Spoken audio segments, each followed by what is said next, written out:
আসসালামু আলাইকুম রহমতুল্লাহি ওয়া বারাকাতুহু। সম্মানিত দর্শক ও শ্রোতা মণ্ডলী, আজকে একটি গুরুত্বপূর্ণ বিষয়ে আলোচনা করার চেষ্টা চালাবো, আর তা হলো ইসলামে জাতীয়তাবাদের চেতনা। জাতীয়তাবাদ বর্তমান সময়ের একটা অন্যতম জনপ্রিয় একটি মতবাদ। আমরা যদি জাতীয়তাবাদের প্রাচীন ইতিহাসের দিকে যাই, বা জাতীয়তাবাদ কাকে বলে এটা যদি আমরা নিয়ে পর্যালোচনা করতে চাই, তাহলে আমরা দেখতে পাবো যে জাতীয়তাবাদের অনেক সংজ্ঞা অনেকজনে অনেকভাবে প্রদান করেছেন, এবং এই জাতীয়তাবাদের যে উপকরণগুলো রয়েছে সেই উপকরণগুলোর প্রতি লক্ষ্য করে জাতীয়তাবাদের সংজ্ঞার মধ্যে ভিন্নতা আসে। জাতীয়তাবাদের সূচনা যদি ধরা হয়, তাহলে ইসলাম বলে জাতীয়তাবাদের সূচনা, বা ইসলাম যে জাতীয়তাবাদকে সমর্থন করে, এটা সূচনা পৃথিবীর সূচনা লগ্ন থেকেই হয়েছিল, এবং এই বিষয়টাকে পাশ্চাত্যের কতিপয় প্রতিযশা দার্শনিকগণও বিষয়টাকে মেনে নিয়েছেন, বিশিষ্ট সমাজবিজ্ঞানীগণও বিষয়টাকে মেনে নিয়েছেন, এবং তারা এই বিষয়গুলোর পক্ষে কথা বলেছেন, যদিও কিছু সংখ্যক মানুষ এর বিপক্ষেও রয়েছেন এবং ভিন্ন মতামত ব্যক্ত করার তারা প্রয়াস চালান। জাতীয়তাবাদ হলো একটা আদর্শকে কেন্দ্র স্থাপন করে তার উপরে ভিত্তি করে নিজেদের সমাজকে ঢেলে সাজানো, নিজেদের সমাজকে প্রতিষ্ঠিত করা। অন্য কথায় বলতে গেলে যে নিজেদেরকে উত্তম মনে করে নিজেদের সামাজিক, অর্থনৈতিক, অন্যান্য বিষয়গুলোকে অন্যদের থেকে আলাদা করে নিজেদের বিষয়টাকে একটু অন্যরকম করে দেখা, এটাকে জাতীয়তাবাদ বলা হয়, যেটার কনসেপ্ট বা যেটার পদ্ধতিটা আধুনিক যে জাতীয়তাবাদ রয়েছে সেই জাতীয়তাবাদের ক্ষেত্রে গ্রহণ করা হয়।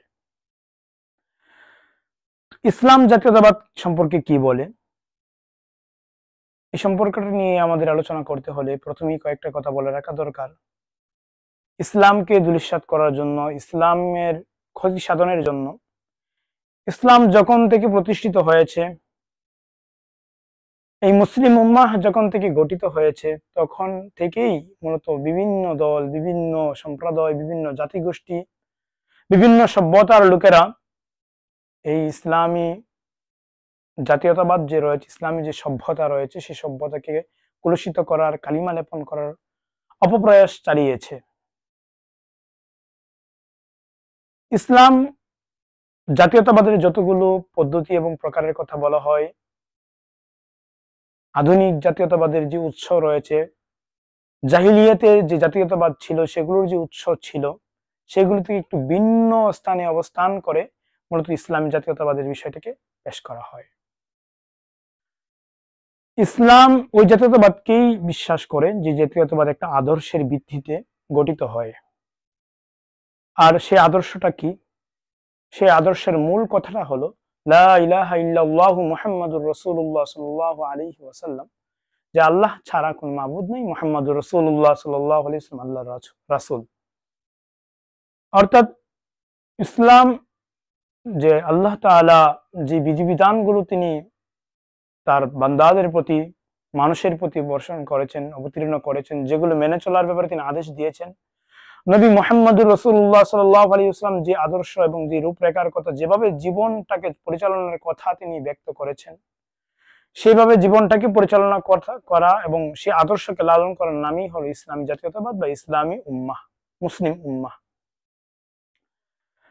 তো এই বিষয়টা যদি আমরা লক্ষ্য করি যে কখন থেকে এই মুসলিম উম্মার বা ইসলামী জাতীয়তাবাদের গোড়াপত্তন হয়, প্রথম কথা তো এটাই যে বাবা আদম আলাইহিস সালাম যখন পৃথিবীতে আসলেন, আল্লাহ তাআলা তখনই তাকে সামাজিকভাবে চলাফেরা করার জন্য, সংসার চালানোর জন্য, তার আশপাশে পরবর্তী তার যে সন্তানাদি হয়েছিল, অর্থাৎ লোকসংখ্যা যে বৃদ্ধি পেয়েছিল, সেই লোকসংখ্যার মধ্যে কিভাবে ইজ্জত আব্রু সহকারে, কিভাবে মান ইজ্জতের সাথে, কিভাবে নিজেদের স্বকীয়তা বজায় রেখে সুন্দর এবং সুশৃঙ্খল ভাবে বসবাস করতে, এই রূপরেখা তাদের সময় পাওয়া যায়। তারা সভ্য এবং ভদ্রভাবেই তারা বসবাস করতেন, যদিও কতিপয় বিভিন্ন মতাদর্শের মানুষেরা যৌক্তিকতার দিক দিয়ে যারা সবকিছুকে যাচাই বাছাই করতে চায়, তারা এই বিষয়টাকে মানতে চায় না। তারা বলে যে যারা আল্লাহ রাব্বুল আলামিনকে মানে না, নাস্তিক প্রকৃতির লোক যারা রয়েছে তারা বলতে চায় যে পৃথিবীতে মানুষ প্রকৃতির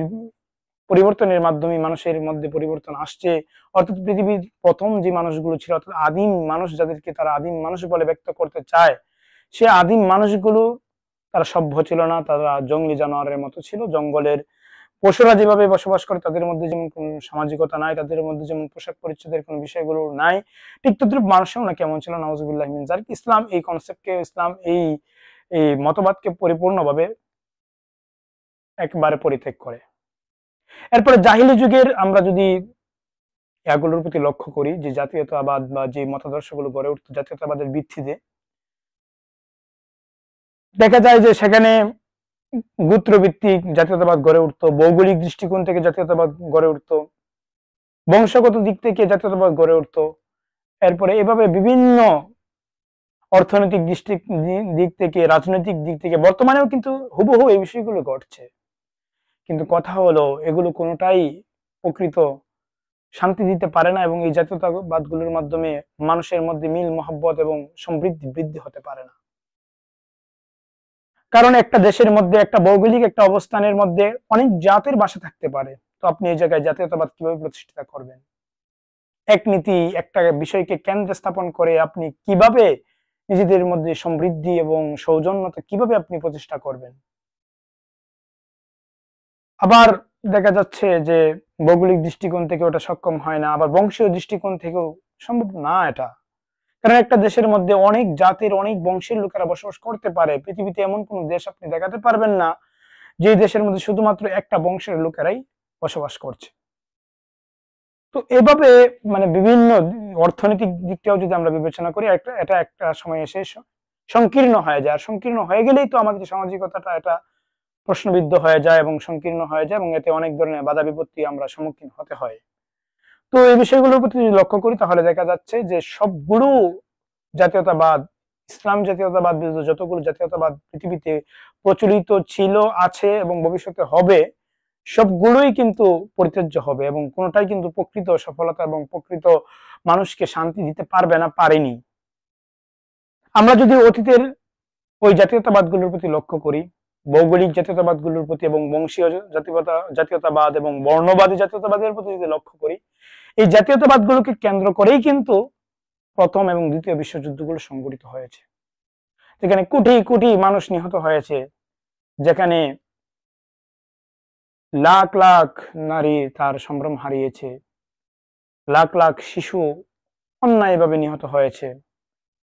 নৃশংস যে হত্যাযজ্ঞগুলো চালানো হয়েছিল এই জাতীয়তাবাদকে কেন্দ্র করেই, যেটাকে বর্তমানে আধুনিক জাতীয়তাবাদ বলে ব্যক্ত করা হয়, কিন্তু আমি বলবো এই জাতীয়তাবাদটা হলো জাহিলি জাতীয়তাবাদ, যেটার পরিচিতি বা প্রসিদ্ধি ছিল নবী মুহাম্মদুর রাসূলুল্লাহ সাল্লাল্লাহু আলাইহি ওয়াসাল্লামের আগমনের পূর্বে, অর্থাৎ মুসলিম উম্মাহ বা ইসলাম জাতীয়তাবাদ পরিপূর্ণভাবে প্রতিষ্ঠা হওয়ার পূর্বেই।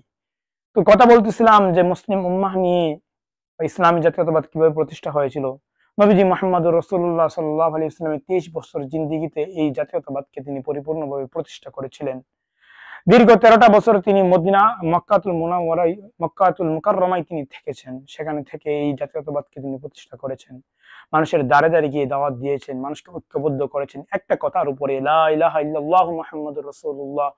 কুরআন এবং সুন্নাহ, আল্লাহকে মানা এবং রাসূল সাল্লাল্লাহু আলাইহি ওয়াসাল্লামকে তার রাসূল হিসেবে মান্য করার বিষয়টার প্রতি অঙ্গীকার নিয়ে তাদেরকে এক দলে বিভক্ত করেছে, এক দলে অন্তর্ভুক্ত করেছেন, যার ফলে দেখা গেছে এই আদর্শের উপর ভিত্তি করে এক ঘরের ভিতরেই দুই ধরনের মানুষ হয়ে গেছে। একজন হলো এক গোষ্ঠীর মানুষই এক জাতির মধ্যে আর থাকতেছে না।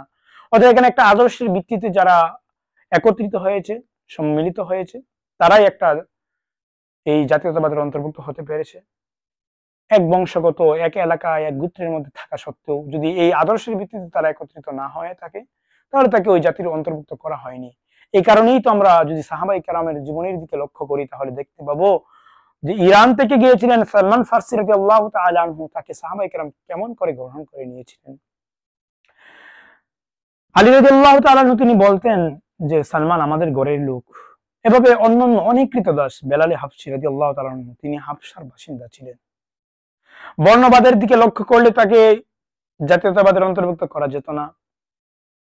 বংশীয় দৃষ্টিকোণ থেকে লক্ষ্য করলে তিনি ইসলাম যদি বংশীয় জাতীয়তাবাদের কায়েল হতো তাহলে সেখানেও তারা অন্তর্ভুক্ত হতে পারতো না।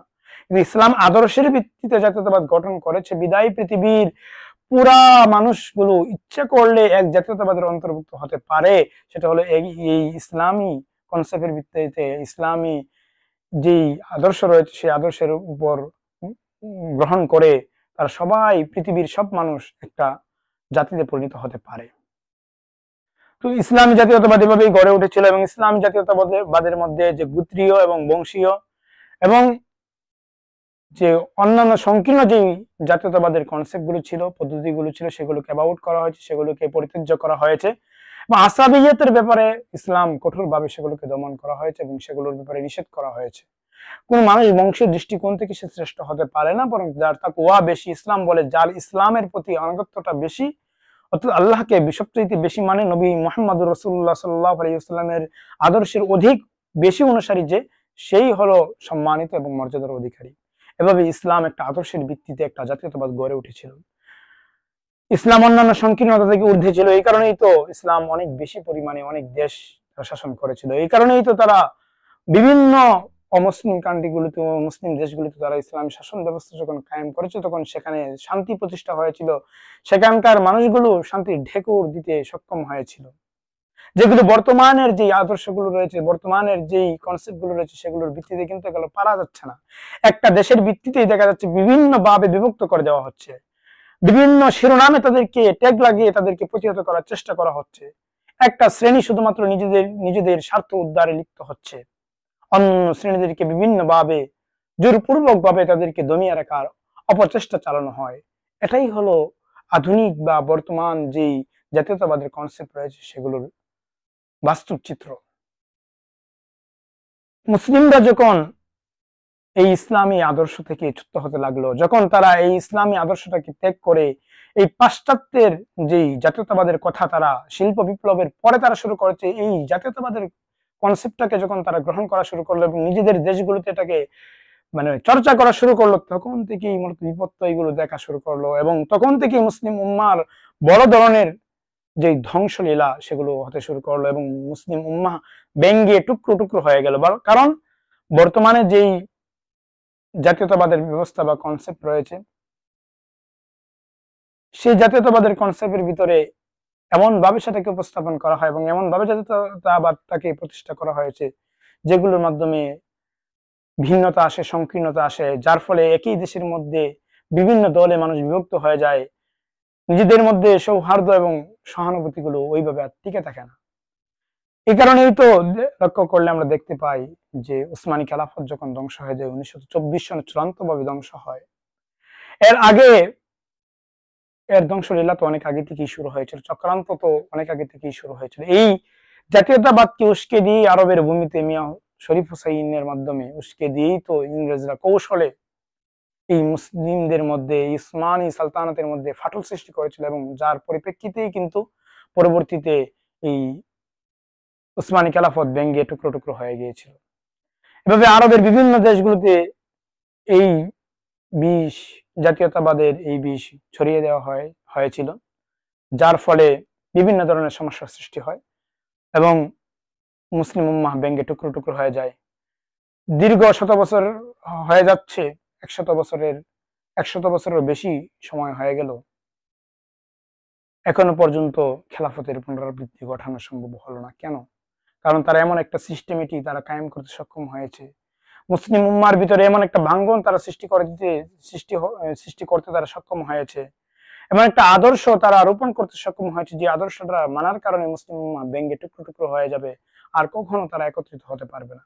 এক্ষেত্রে তারা কিন্তু সফল কাম হয়ে গেছে। তো আমাদেরকে এই যে জাতীয়তাবাদ রয়েছে, আধুনিক যে জাতীয়তাবাদ রয়েছে, সেটাকে আমাদের টুকরো টুকরো করতে দিতে হবে, সেটা আমাদের মানা যাবে না, সেটাকে পরিত্যাগ করতে হবে। আমরা যদি আমাদের বাংলাদেশ, বর্তমানে যেটা আমরা বাংলাদেশের কথা আমরা বলি, পাকিস্তান যখন ভারত বিভক্ত হয়, পাকিস্তান এবং ভারত নামে দুইটা রাষ্ট্র হয়, পাকিস্তানের আবার দুইটা অংশে বিভক্ত হয়, তখন কিন্তু দ্বিজাতিত্বের ভিত্তিতে ভারত উপমহাদেশ ভাগ হয়েছিল। মুসলিম উম্মাহ এই আদর্শের ভিত্তিতে কিন্তু তারা একত্রিত হয়েছিল। পূর্ব পাকিস্তান এবং পশ্চিম পাকিস্তান নামে দুইটা রাষ্ট্র, একটি রাষ্ট্র পাকিস্তান হিসেবে তারা প্রতিষ্ঠিতি লাভ করেছিল। এই দুই দেশের মধ্যে 1000 কিলোমিটার, 1000 মাইল দূরত্ব থাকা সত্ত্বেও শুধুমাত্র ইসলামী আদর্শের ভিত্তিতে তারা একত্রিত হয়েছিল। কিন্তু শত্রুরা পূর্বে থেকেই পরিকল্পিত ভাবে এটাকে কালিমা লেপন করার চেষ্টা করেছিল এবং মুসলিম এই আদর্শকে তারা কোনোভাবে মেনে নিতে পারেনি। এই কারণে আমাদের প্রতিবেশী রাষ্ট্র চলে বলে কৌশলে বিভিন্ন ভাবে তারা নিজেদের মধ্যে বিভিন্ন দুর্বলতা অবশ্যই ছিল, সেই দুর্বলতাগুলোকে কেন্দ্র করে তারা এই দুই দেশের মধ্যে বিভক্তি করে দিল এবং ভৌগোলিক দৃষ্টিকোণ থেকে বা ভাষার দৃষ্টিকোণ থেকে তারা বিভেদ বাদিয়ে দিয়ে এই দুই দেশকে পৃথক করে দিল। আমরা যদি লাভের দিকে লক্ষ্য করি, লাভটা কার হয়েছে? আমি বলবো যে লাভটা হয়েছে ভারতের, ক্ষতিটা পাকিস্তানেরই হয়েছে। আমরা যদি আজ এই দুইটা দেশ যদি আজ যৌথ থাকতো তাহলে ইসলামের শক্তি আরো দ্বিগুণ তিগুণ বেড়ে যেত। কিন্তু এই সংকীর্ণ এই জাতীয়তাবাদের দৃষ্টিকোণ থেকেই কিন্তু আমাদেরকে বিভক্তি করা হইল। এভাবে আরো অন্যান্য দেশেও এমনকি কতিপয় মুসলিম সংস্কারক যারা এই উম্মার সংস্কার করতে চেয়েছিলেন, তারাও এই জাতীয়তাবাদের চাকচিক্য দেখে তারা এর গুমর পরে গিয়েছিলেন, এর ফাঁদে তারা পা ফেলেছিলেন। তাদের মধ্যে থেকে অন্যতম হলো জামালউদ্দিন আফগানি, মুফতি আব্দুহু, আমাদের স্যার সৈয়দ আহমদ খান রহমতুল্লাহ খান, তারা সহ আরো অনেকেই। এই মহান সংস্কারকরা এতটাই উজ্জীবিত হয়েছিল পাশ্চাত্যের চেতনা দ্বারা, তারা ইসলামকে সংস্কার করতে চেয়েছিল। ইসলামের যে বিষয়গুলি রয়েছে সেগুলোকে তারা বারবার পাশ্চাত্যের সাথে মেলানোর চেষ্টা করেছে, কিন্তু তার সফল কাম হয়নি। কারণ সফল কাম হওয়া সম্ভব নয়। তো ইসলামে যে আদর্শ রয়েছে সেই আদর্শটাই তো সুন্দর এবং সঠিক আদর্শ। এছাড়া যত আদর্শ রয়েছে সেগুলো অসম্পূর্ণ এবং অসঙ্গত, সেগুলো বাস্তবতার সাথে পুরোপুরিভাবে টিকবে না। এই বিশ্ব দেখেছে, এই পৃথিবী দেখেছে, সাম্রাজ্যবাদ প্রতিষ্ঠা করেছে, রোম সাম্রাজ্যে যে সভ্যতা ছিল সেগুলোকে পরীক্ষা করেছে। পুঁজিবাদেরও পরীক্ষা চলছে, পুঁজিবাদের ব্যর্থতা বারবার প্রকাশ পাচ্ছে। একসময় এটাও বিলীন হয়ে যাবে, একমাত্র ইসলামী যে সভ্যতা এবং ইসলামী যে জাতীয়তাবাদ রয়েছে সেটাই প্রতিষ্ঠিত হবে। এই কারণে আমাদেরকে শুধুমাত্র ভাষা কেন্দ্রিক, অর্থনৈতিক কেন্দ্রিক, জাতিগোষ্ঠী কেন্দ্রিক এগুলো ভিত্তিতে জাতীয়তাবাদের ঘায়েল না হয়, এগুলো ইসলামের বিপক্ষে অবস্থান করে, এগুলো কুফরি মতবাদ, এগুলো থেকে আমাদেরকে বিরত থাকতে হবে। ইসলামী জাতীয়তাবাদ পুনরুজ্জাগরণের ক্ষেত্রে আমাদেরকে চেষ্টা চালিয়ে যেতে হবে। আজ এ পর্যন্তই, দেখা হবে পরবর্তী কোনো ভিডিওতে। এতক্ষণ কষ্ট করে শোনার জন্য শুকরান, জাযাকুমুল্লাহ। আসসালামু আলাইকুম ওয়া রাহমাতুল্লাহি ওয়া বারাকাতুহু।